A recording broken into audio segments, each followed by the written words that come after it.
Alors, frères et sœurs, aujourd'hui, on va méditer sur l'évangile de Saint Matthieu.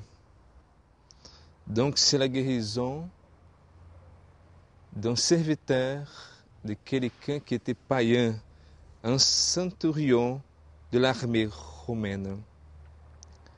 Il dit au Seigneur, « Seigneur, je ne suis pas digne que tu entres sous mon toit, mais dis seulement une parole et mon serviteur sera guéri. » Mais il faut comprendre le contexte biblique.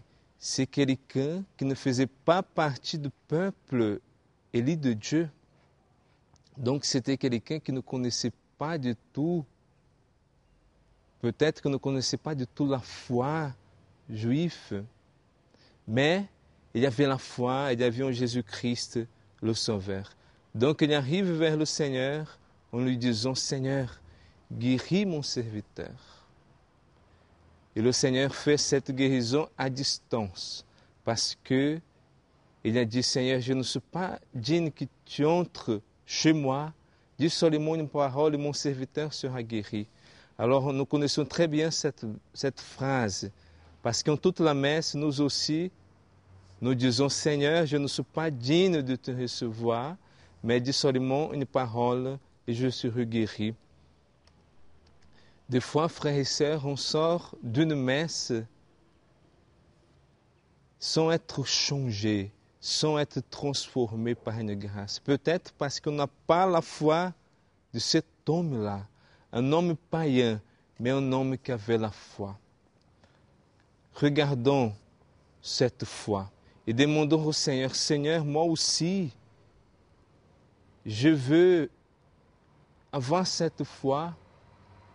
Seigneur, donne-moi cette foi de dire en toutes les messes, je ne suis pas digne de te recevoir, mais dis seulement une parole, je serai guéri, je serai sauvé, transformé par une grâce. » Donc peut-être aujourd'hui, vous aurez de la chance de participer d'une messe ou du dimanche prochain, mais demandez au Seigneur la foi de bien participer d'une messe, de dire au Seigneur, « Seigneur, je ne suis pas digne de te recevoir, mais entre chez moi, entre dans mon cœur, transforme ma vie parce que je ne veux plus être la même personne. » Frères et sœurs, si on comprend bien cette parole du Seigneur aujourd'hui, on va comprendre qu'en toutes les messes, c'est un moment de changement de cœur, un moment de joie, un moment de transformation intérieure.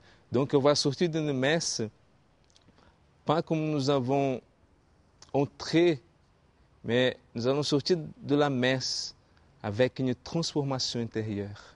Donc Seigneur Jésus, nous prions vers toi. Donne-nous, Seigneur, la foi de cet homme pour bien recevoir ton corps, ton sang en toutes les messes, pour être transformé et pour être guéri par ta grâce eucharistique. Amen, Seigneur.